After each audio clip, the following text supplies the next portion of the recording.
Kowe arep ngopo, Bagong? Kowe arep ngopo? Sik, Pak, meneng wae. Ora usah omong kowe. Iki nek ora sing nanggapi aku ora gayeng iki, Pak. Kuwi sinuwun Mandura, wis ngerti. Aku wis apal. Iki ya bendaraku, ya pepundenku. Kok cetha banget omongane. Semar, kowe atagone ning Mandura, arep tanggo tambal. Gosok kupinge. Apa Gong tambal? Tumbal. Hah? Tumbal. Tumbal apa tambal? Tumbal. Tumbal apa tambul? Tumbal. Tumbal? Saya nesu aku. Penyakit gugu karepe dhewe. Nek ora digenahke Petra iki mau aku basa apik-apik karo sampean. Nek bareng digenahi karo Panakawan sing jenenge Petra, kakangku. Nek Semar arep digawe ning negara Mandura nggo tumbal, wae lah. Kewanen kowe ling ngucap. Aku jane ora mentolo, Bagong. Ning piye meneh? Negara Mandura mbutuhake Semar. Semar ki menungsa udu sapi Semar ki menungsa. Bapak Semar ki menungsa tur dadi pengarepe Pedukuhan Karangkajembel. Nah saniki kula tak takon karo sampean. Sampean entuk wangsit saka sapa? Saka dewa. Dewa ki cetha jenenge sapa? Bathara sapa? Wah, nek bab kuwi aku ora ngerti. Kuwi mung swara tok. Wah iso uga kuwi mung swara tip. Utawa wong jajal sound system. Aja kepenak kowe watoni wara. Kowe tapa merem to? Merem. Kowe le tapa ora ndelokke sapa-sapa to? Ora. Lah, kuwi kowe le tapa ndi? Ning Sanggar Pamelengan. Sanggar Pamelengan iki kiwa tengene ning omah ora? Ana. Lah aku ngerti wong nyetel sound system. Udu swara dewa. Lah kok dadi kowe ngawur arep boyo karo Semar Gagabrangan namanya. Badranaya. Nayantaka Bojogati. Duduk Manangunung. Kowe duda Pak? Ora. Kok jenenge duda Manangunung? Rasa cerewet kok ngono dak takokke ora. Golek rondo Pak. Moh. Kok duda Manangunung golek rondo engko nggoro aku. Wis. Bares. Hah? Nek Bapak Ardigawa menyang ngendi mau? Negara Mandura jelas aku ora ikhlas. Nek tekan negara Mandura Bapak kon ngopo lah? Sing liyane tumbal, ora masalah. Gawanen Bapak. Nggo ngene kene ya nggo apa? Nek Bapak terus digone negara Mandura kok arep dienggo tumbal, berarti kan mung dipateni. Moko dienggo tumbal ki tegese dipateni, ateges aku ora weruh Bapak meneh. Aku kelangan Bapak. Hah? Terus kowe tenang-tenang. Ngilangi nyawane Semar, terus kawulamu tentrem, terus kowe ayem nang kono tanpa memberi sedekah sedikit pun. Ana pancen kowe arep nganggo tumbal Semar, tukunen kowe. Cedes iki. Meneng wae Pak nek payu larang gak Pak. Ora apa-apa, ya. Ya Tra ya. Petra setuju kok. Ora apa-apa ngono nek nyang-nyangane orang tak keke nggo ora apa mati wae malah bener lho Pak Mangan kok urip perkasa to Pak. Waduh. Ngidoni Semar. Hah? Aku sing ora trima. Aku ora trima. Lah aku tekan kene kudu boyong Semar. Ora iso. Ora iso boyong Semar. Kena boyong Semar. Waton kowe iso nglangkai batange Bagong. Kowe lah kewanen, Gong. Ndoro Baladewa iki duwe pusaka ampul, Gong. Apa? Nenggala Alugara. Kuwi tamake Gunung Jugruk Segara Asat. Kowe duwe pusaka apa? Wah, ora ngerti. Nek men tamake Gunung Jugruk aku duwe. Saya nek adem-adem ngene iki. Tak tamake Gunung Jugruk kabeh yakin mbok. Gunung 10 wis to. Tamani Jugruk kabeh. Tenan aku yakin wis. Jenenge apa wis ora tak duduhi jenenge. Nek ngerti duduhi bentuke ya ya. Lah entuk nanti kok oh, gawan. Oh. Gawan padake iki. Anggere tak tuk ngono mesti grugutuk ngiwonengen.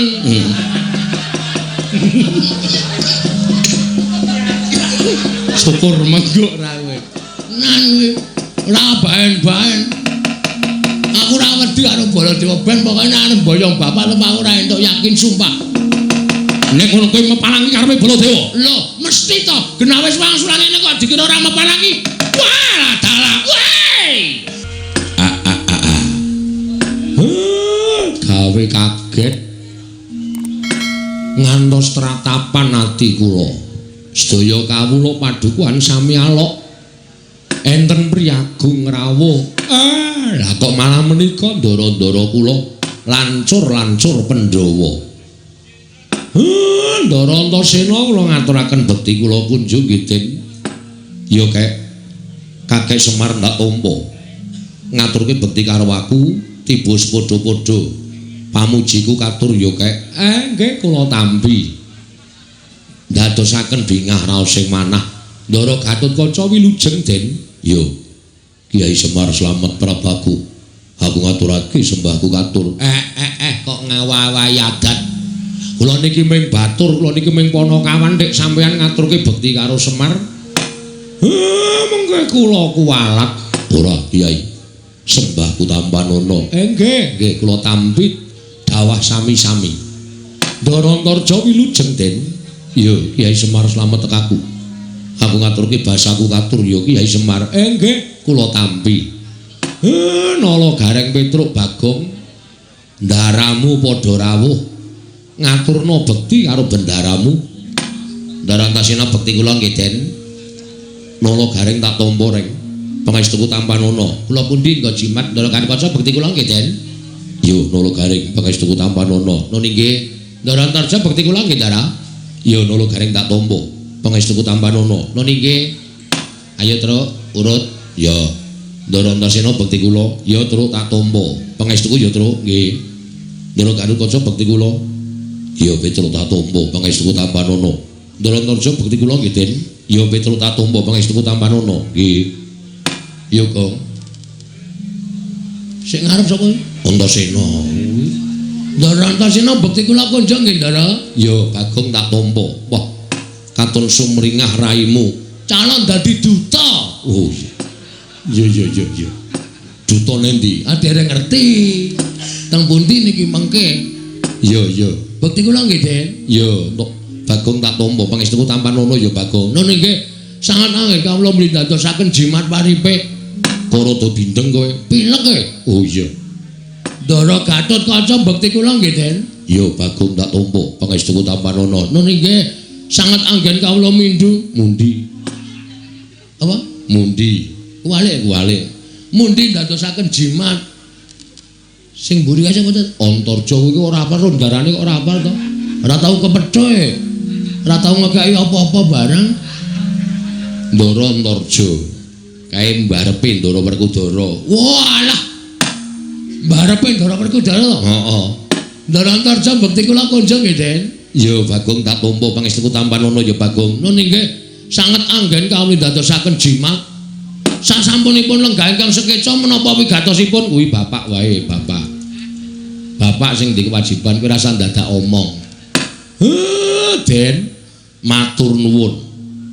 Dene sampeyan pun nuruti napa sing dadi penjaluk kula. Kaget rasaku kayak nalika semono aku nampa nawala saka Kakek Semar. Wondene surasaning nawala Kakek Semar nyuwun dawuh kelawan aku supaya sowan nganti Kakang Gatot karo Kakang Antarja. Ora janjane iki arek eneng apa lan Kakek Semar kuwi duwe wigati apa? Janjane ming sepele ning kula niku nek mboten atur kali para pepundhen menika. Raos kula kok mboten kepenak. Arep duwe gawe apa? Kakek Semar. Kula niki duwe niat kalih anak-anak kula niku mbangun Karang Kadempel. Mergo Karang Kadempel menika kathah papan-papan sing wajib entuk kawigaten saka kawula sak Karang Kadempel. Mila niat kula kalih para kawula sak Karang Kadempel kepengin mujudake papan menika kanthi sae lan ingkang saestu ngremenaken. Ning nuwun sewu gandeng kula niki wong sekeng, kula wong ora duwe. Kula niki wong sing urip kula niku mung cukupan. Bebasan gegeden nempyak kurang sagak, kakehan gluduk kurang udan. Mula kula ngrawuhaken sampeyan-sampeyan iku ingkang wigati mboten ketang kula niku diayeng-ayeng diparingi bantuan apa kemawon mboten kok kula ngemis njaluk brana picis mboten ning wajibe diarahke utawa digenahke dipernahke sampun ngantos tumpang sok mangkinipun supados papan menika dados kanthi sae ndara. Oh, perkara ngono to. Nggih, nggih. Pokoke cekak gampange nyuwun dana. Saking Ndara-ndara Antarja, Ndara Garkaca, Ndara Antasena. Ora ya, Gong. Igu pertikel kuwi luwih apik tinimbang dana. Nek dana kuwi ndang entek, ya nek dicake apik, nek kecake ora apik ya bakal entek. Ning igu pertikel pikiran kuwi luwih berharga tinimbangane dana Prabeya. Welo. Ora nggo dana, ora sah. Danane saka awake dhewe. Awak dhewe kudu wani geteh sikik. Ngono. Kudu wani berdarah-darah sik. Lho. Ana tetembungan berakit-rakit ke hulu, berenang-renang ke tepian. Lho, bersakit-sakit dhisik, bersenang-senang kemudian. Lara-lapa dilakoni. Engko kepenake dirasake bareng. Nek aku caraku kaya ngono kuwi. Ngono. Ora ana wong mukti, ora ana wong pinter, ora ana wong sugih. Langsung dadakan sugih kuwi ora eneng, mesti budidaya, mesti berusaha. Biyen yo saka cilik, biyen yo saka sithik dadi akeh, saka cilik dadi gedhe. Ngono. Ora ana wong kok tiba-tiba nampa duit sak gepok terus dadi sugih kuwi ora ana. Upama ana, kuwi engko mlarate yo gampang. Ngono ya? Wong kepenak ki nek mak clikrik tekan dhuwur kuwi engko tibane gampang, nek ora ngrekoso dhisik kuwi engko le medhun ya gampang. Ning nek direwangi ngrekoso, direwangi tapa brata, direwangi ngelih, direwangi prihatin, kuwi upama kelakon penjangkane bakale langgeng. Kuwi wong Jawa kepercayaane ngono kuwi. Ngono ya? Mula awak dhewe kudu wani gandani Karang Kadempel iki nganggo apa kabisane awake dhewe dipernahke karo ndara-ndara kuwi. Mengko nek wis dadi awak dhewe kari ngenyam kepenake. Ngenyam kepenake kuwi ya ora terus kepenak langsung kepenak ora. Mboko sithik. Yo kaya wong dodol kae buka warung ya ora terus laris biuk. Nek terus laris biuk kuwi tegese mesti tangga teparo do ngrasani. Wes kae ngingu-ingu lan sak piturute.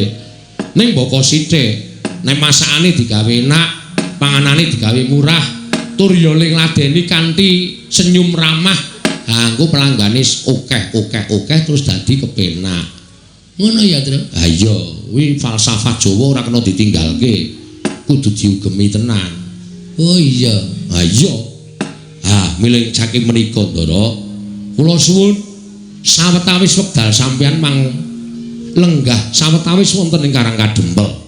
Mangke nek kula pun miwiti mbangun Karang Kadempel niki kalih para kawula sak padukuhan. Sampeyan sing wong pinter-pinter, sampeyan nom-noman sing pun ngenyam pamulangan, sampeyan sing piyai-piyai luhur, mestine anggene ngulir budi ngasah kadewasan benten kalian piyai utawa tiang-tiang saking padukuhan. Mang pernahke, mang toto, mang dunungke supaya apik tembe mburine, Ndara. Yo, yen ming perkara kuwi aku sagu, ora ming perkara mernahke. Yen perlu kowe tak dampingi sarta kowe tak amping-ampingi tak kancani nganti rampung ing pakaryanmu. Kyai Semar.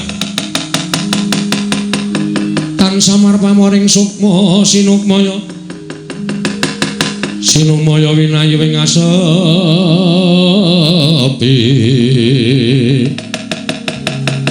Sumimpen telenging kalbu pambukaning warana.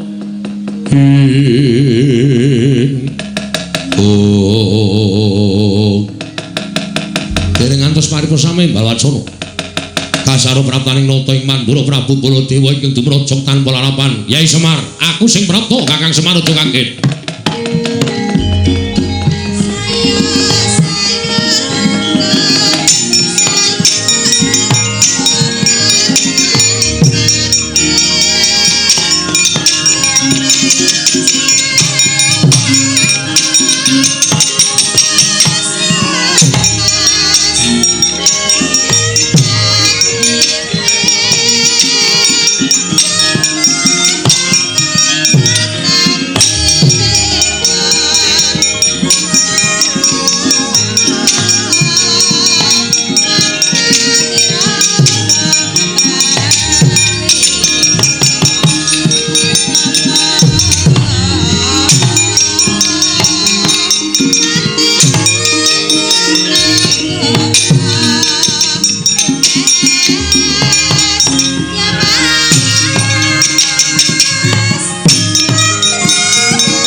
kaget raos sing manahipun ing abdipun Semar.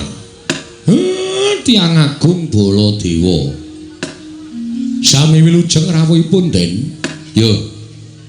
Kakang Semar tansah pinanganing kawidadaning ring sambi kula praptaku. Adoh saka rubeda. Aku ngaturake pudyasawaku katur ngersaning Kakang Nayantaka. Nggih, kula tampi ndadosaken jimat. Waduh, Ndara Baladewa barang rawuh, Tru.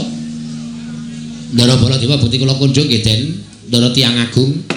Ya nulung garing tak tampa pangestu Tampanana. Lan nggih sangat anggen kawula ndadosaken jimat. Sinuwun Mandura bekti kula katur nggih, Den. Ya, Petruk kantong bolong tak tampa pangestu Tampanana. Oh iya, kula pun dinggo jimat paripe. Ndara Baladewa bekti kula katur nggih, Den. Ya, Bagong. Tak tampa pangestu Tampanana, Bagong. Ini sangat kula pundi? Melu cepet iki lho. Aku nek ngomong cepet banget ya. Nek ra tak imbangi, aku ki biasane alon-alon e. Kono kok cepet. Iya. Wah. Semar aja kaget aku prapta ning Karang Kadempel. Nggih. Wigatosipun menapa?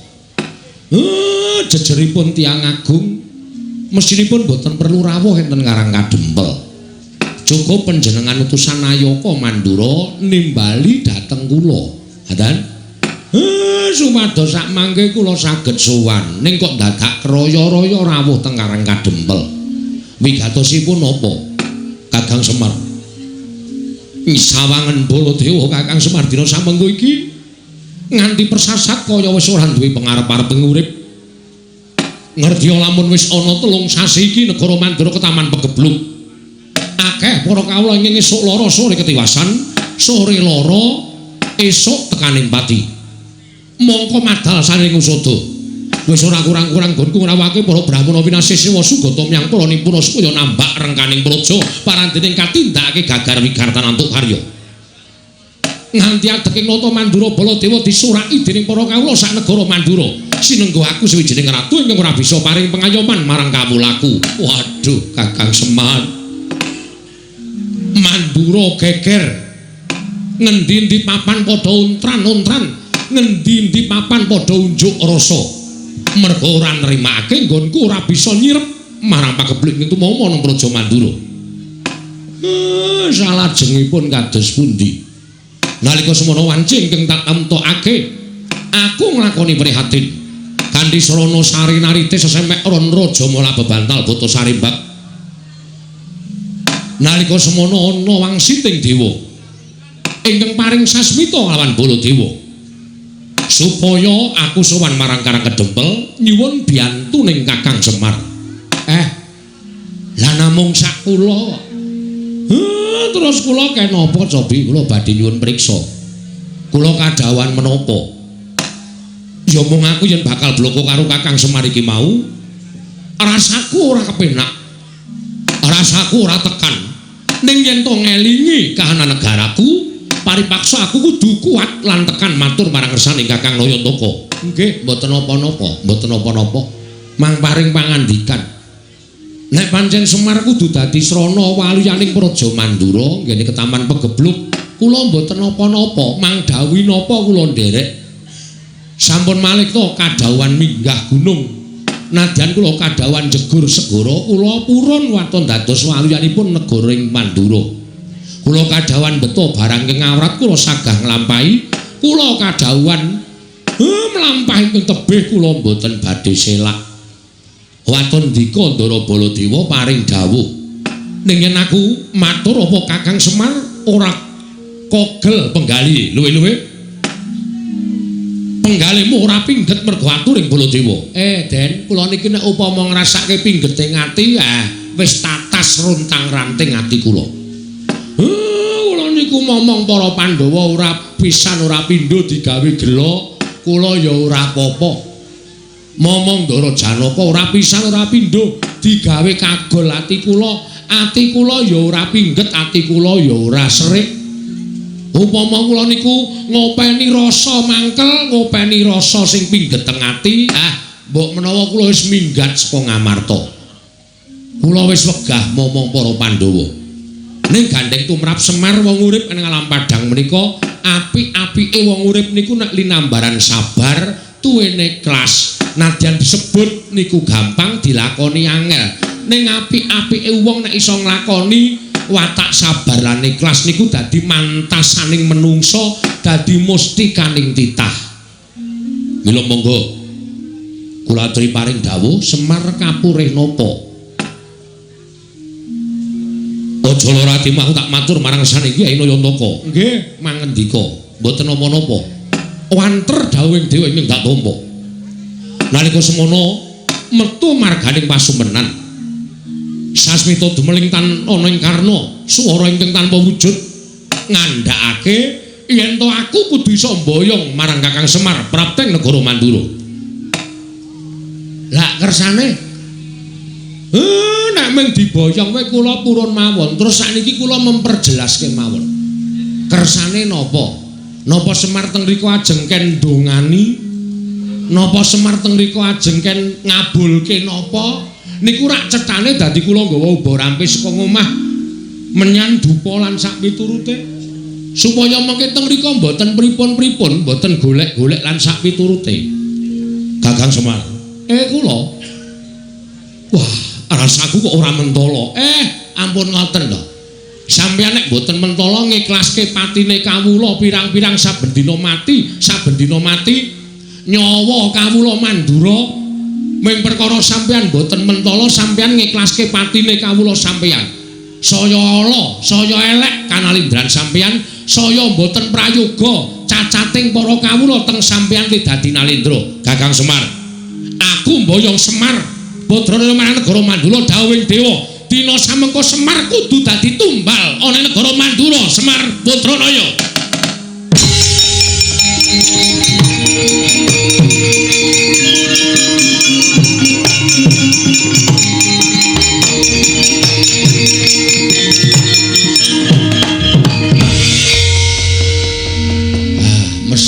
Mesti lho. Kowe arep ngopo, Bagong? Kowe arep ngopo? Sik, Pak, meneng wae. Ora usah omong kowe. Ki nek ra sing nanggapi aku ora gayeng iki, Pak. Kuwi sinuwun Mandura, wis ngerti. Aku wis apal. Iki ya bendaraku, ya pepundenku. Aku cetha banget omongane. Semar, kowe atago ning Mandura, arep tanggo tambal. Gosok kupinge. Apa Gong tambal? Tumbal. Hah? Tumbal. Tumbal apa tambal? Tumbal. Tumbal apa tambul? Tumbal. Tumbal? Saya nesu aku. Penyakit. Gugu karepe dhewe. Nek ora digenahke Petra iki mau aku basa apik-apik karo sampean. Nek barang digenahi karo Panakawan sing jenenge Petra, kakangku. Nek Semar arep digawe ning negara Mandura nggo tumbal, wae lah. Kewanen kowe sing ngucap. Aku jane ora mentala, Bagong. Ning piye meneh negara Mandura mbutuhake Semar. Semar ki menungsae, udu sapiye. Semar ki menungsa. Bapak Semar ki menungsa tur dadi pengarepe Pedukuhan Karangkajembel. Nah saniki kula tak takon karo sampean. Sampeyan entuk wangsit saka sapa? Saka Dewa. Dewa ki cetha jenenge sapa? Bathara sapa? Wah, nek bab kuwi aku ora ngerti. Kuwi mung swara tok. Wah iso uga kuwi mung swara tip. Utawa wong jajal sound system. Aja kepenak kowe watoni wara. Kowe topo merem to? Merem. Kowe lek topo ora ndelokke sapa-sapa to? Ora. Lah, kuwi kowe lek topo ndi? Ning Sanggar Pamelengan. Sanggar Pamelengan iki kiwa tengene ning omah ora? Ana. Lah aku mesti wong nyetel sound system. Udu swara Dewa. Lah kok dadi kowe ngawur arep boyong karo Semar Gagabrangan namanya. Badranaya. Nayantaka Bojogati. Duduk Manangunung. Kowe duduk Pak? Ora. Lah kok jenenge duduk Manangunung? Wis rasa cerewet kok ngono ndak takokke ora. Goleki rondo Pak. Moh.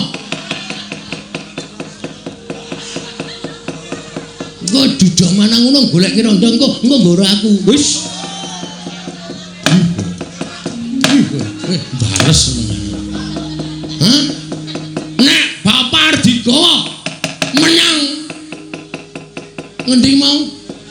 negara Mandura jelas aku ra ikhlas. Nek tekan negara Mandura bapak kon ngopo lah? Sing liyane tumbal, ora masalah, gawanen bapak. Nggo ngene kene ya nggo apa? Nek bapak terus digone negara Mandura kok arep dienggo tumbal, berarti kan meng dipateni. Maka dienggo tumbal ki tegese dipateni, ateges aku ora weruh bapak meneh. Aku kelangan bapak. Hah? Terus kowe tenang-tenang. Ngilangi nyawane Semar. Terus kawulamu tentrem. Terus kowe ayem nang kono tanpa memberi sedekah sedikit pun ana pancen kowe nganggo tumbal Semar tukunen kowe cedes iki meneng wae Pak nek payu larang gak ke Pak ora apa-apa ya ya Tra ya Petra setuju kok ora apa-apa nek nyang-nyangane orang tak keke nggo ora apa mati wae malah bener lho Pak mangan iki urip perkasa to Pak waduh ngidoni Semar aku sing ora trima lah aku tekan kene kudu boyong Semar ora iso boyong Semar kena boyong Semar waton kowe iso nglangkai batange Bagong kowe lah kewanen Gong Ndara Baladewa iki duwe pusaka ampul Gong apa Nenggala Alugara utamake Gunung Jugruk Segara Asat kowe duwe pusaka apa wah ora ngerti nek men tamake Gunung Jugruk aku duwe to saya nek adem-adem ngene iki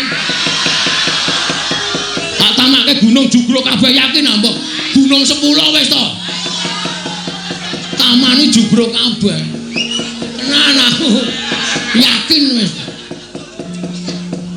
jenenge apa Musa ora tak duduhi jenenge nek ngerti duduhi bentuke ya ya ya lah entuk nanti kok oh gawan oh gawan padake iki anggere tak tuk ngono mesti grugutuk ngiwonengen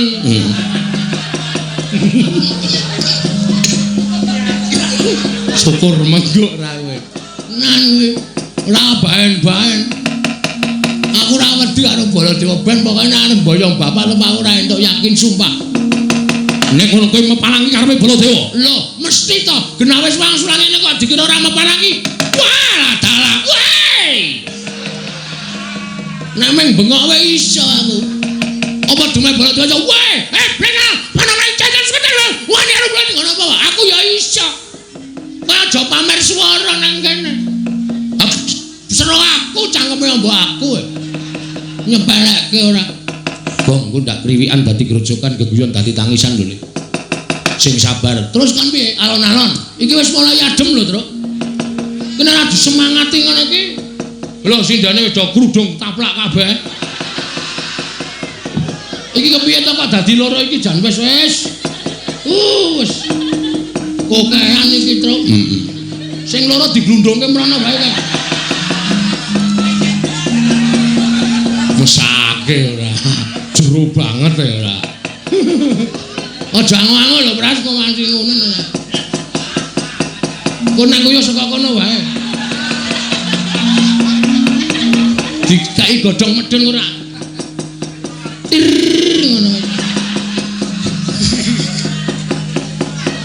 kowe iki malah werna-werna kowe iki kok guyung apa Baladewa kok melu guyung apa aku ora ngeluconi kowe aku iki nesu kowe kok kowe mesam-mesem ora kena aku menglucu karo Petruk karo Gareng ya Truk heeh aku dadi kowe melu guyu wah panusmane jajalan butuhe bapakmu tak boyong itu apa ora nek ora entuk tak boyong aja nglakon tuh sapa kira-kira kuat nadai Kyai Nenggala Kyai Kalogoro Pak diar kowe ayo kek pusakamu kuwi mutokke Gong isih kendho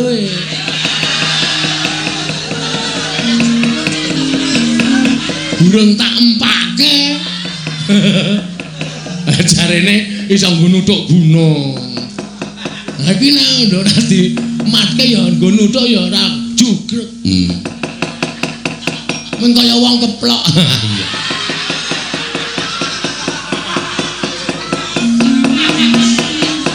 ayo kaki nek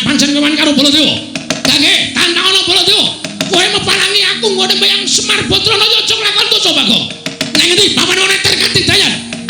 Diteter Baladewa apa Bagong sing tekaning pati? Gong.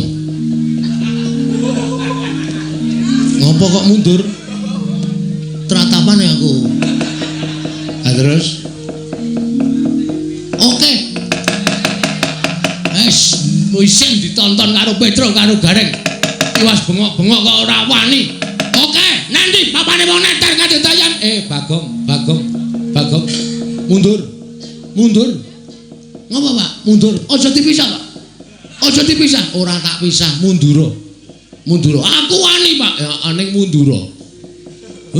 Kowe ora ngerti kowe iki okol ora nganggo akal. Bapakmu iki deloken temandang ora usah bengok-bengok ning merantasi. Bapak arep gelem diboyong? Ora, ning kowe minggat to. Kandhani ngeyel ora. Wah, getun aku to. Ra sida gelut getun aku. Gaya. Isin ditonton karo Petro karo Gareng. Iwas bengok-bengok kok ora wani. Oke, nanti papane wong neter Katidayan. Bagong. Mundur. Ngapa, Pak? Mundur. Aja dipisah, Pak. Aja dipisah. Ora tak pisah, mundura. Aku wani, Pak. Ya aning mundura. Kowe ora ngerti kowe iki okol ora nganggo akal. Bapakmu iki deloken temandang ora usah bengok-bengok ning merantasi. Bapak arep gelem diboyong? Ora, ning kowe minggat to. Kandhani ngeyel ora. Wah, getun aku to. Ra sida gelut getun aku. Gayamu. Moto penge iki. Nuwun sewu. Nek sampeyan ajeng boyong kali Semar ngawi, nggo. Kula mang boyong. Kula ikhlas didadekke tumbal teng negara Mandura. Mboten napa-napa, kula manut. Yen kowe ikhlas mapana dina iki tak boyong Semar Badrana. Monggo ndara kula kantun nderek kalih sampeyan. Ucap kacarita nalika semanten. Asramanda Kyai Semar Badrana nggih sanata Prabu Baladewa. Eling-eling Semar pusaka bisa kandha jimat kang bisa ngucap kasim lan kadidayan linangkung bebasan Dewa Ngejawantah. Dupiarsa Grayang Lurah Semar Badrana kena dayaning Lurah Semar Badrana dawah kalenggak nata Mandura. Ilang sipating nata Mandura nenggih perjineman masetan daya lumayat nenggih Sang Jaramaya.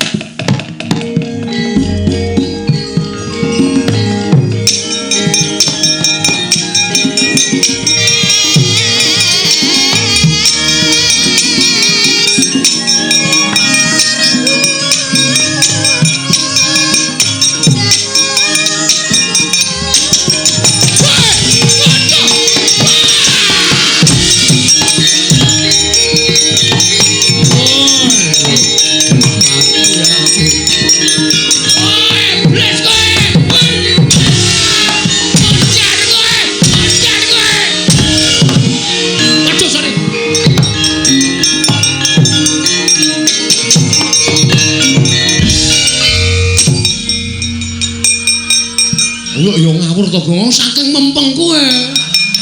Cengele Semar kaya rai buta. Wah, gejlek sak kayang-kayange. Ngawur ora. Aduh, Kyai Semar kula nyuwun. Kula nyuwun gesang. Wah, sapa ya, Pak? Jaramaya. Wah, Jaramaya. Anak buah sapa iki? Anak buah Betari Durga. Iki kawulane Durga. Wah, sekan ratatanan ke. Mangkelake ora. Aduh.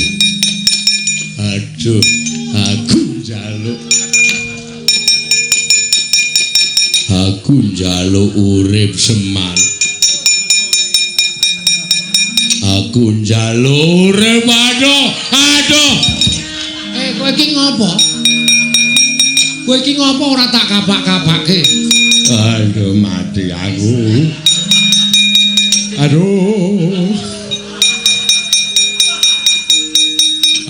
Semar. Iya tak nehi urip Jaramaya, tak nehi urip. Aduh. Bagong kowe tak tuthuk ndasmu lho. Iki wis ora iso apa-apa ki ora sato kapak-kapake. Iki pancen tumbak cucukan iki. Aku kira ngapa-ngapa ya, Men. Ki meng tengok nang kene kok. Aduh. Waduh.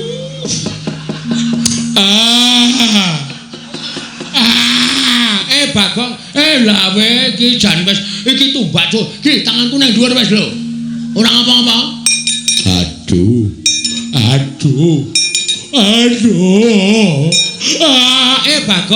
Bagong. Wah, iki apa kepidak kok? Tak kira nek lemper. Tak ngono-ngonoke kok. Apa ya nglembreh. Waduh. Piye dagelane bapakku isih payu ta? Halah. Nglembreh tak idak tak kira nek lemper gogrok. Angger tak jokke kok aduh, tak undurke aduh. Lemper kok manak iki. Aduh. Ayo wetenge loro lho kae Gong men. Atok gilik-gilik kok ya. Karena rada rapati kok gilik ya. Ha iya. Tak pernah ke. Joromaya. Inggih Kyai Semar. Ngopo kowe? Namung dipun utus Pandya Betari Durga. Supados saged damel karti sampika pejahipun Kakang Semar inggih Kyai Nayantaka. Durga ya ora leren-leren gone gawe srana patine Semar. Lah saiki durgane nanti. Samenika para perjineman Baju Barat sampun ngramyang ngebaki Karang Kadempel. Wis ngramyang ngebaki Karang Kadempel. Inggih, mila mekaten. Ya kowe minggat to. Omong karo Durga. Nek isih ganggu Karang Kadempel, iki mengko aku sing bakal ngadepi. Nyuwun pamit Kyai Semar.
Ngendikanipun para sepuh sami nyebataken wong sing arep duwe gegayuhan kuwi cobane mesti enggal teka.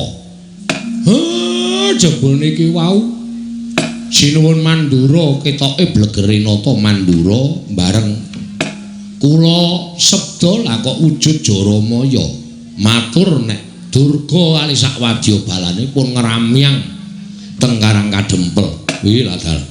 Lah terus sampeyan pun sago bantu kula to. Mula perkara wadyabalaning Betari Durga niki kula pasrahke sampeyan kalih anak-anak kula. Kula tak ngrantam sarta kula tak mikir napa sing kula butuhke. Mengke supaya anak-anak kula sing golek. Oh ngono nggih. Ya nek pancen kaya ngono aku kari manut. Wis tak rampungane karo Kakang Garukaca, Kakang Antarja. Ning ya aja lali, kakek ya tetep kudu melu ngawat-awati kelawan tandange putra-putra Pandhawa iki kae. Nggih, ampun kuwatir. Kula tansah ngampi-ngampingi kalih sampeyan. Nala Gareng Petruk Bagong Kowe krungu dhewe Karang Kadempel diancam karo balane Betari Durga. Mongko balane Betari Durga kuwi bala sing ora ketok, sing do ngati-ati. Mungsuhmu bangsaning jim setan priprayangan sing watake angkara budi candala. Kawula padha dikon supaya tata-tata samapta ing gati sawiga ing diri. Nala garingmu benga pedukuhan kabeh lawange kon nginep dhuwure kon menehi janur. Kanthi carana kaya mengkono ora bakal di leboni karo bangsaning Betari Durga. Petruk karo Bagong ngulakana ndaramu nek ana apa-apa matur aku. Oh nggih Pak. Nggih pangestaken dawuh. Wis pepanggihan padukuhan iki dibubarake dhisik. Aku tak ketemu karo mbokmu.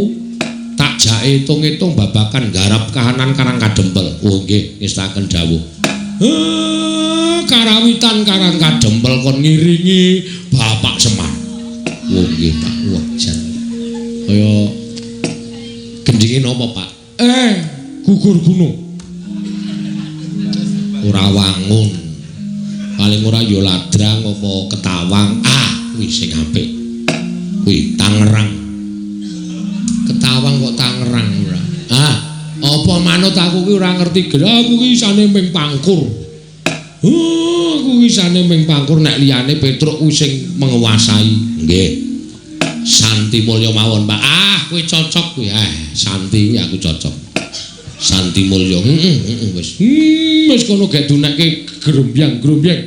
Aku ge tak mlebu, ndara-ndara kula pasrahke nggih Den. Ya, kek nyuwun pangestu.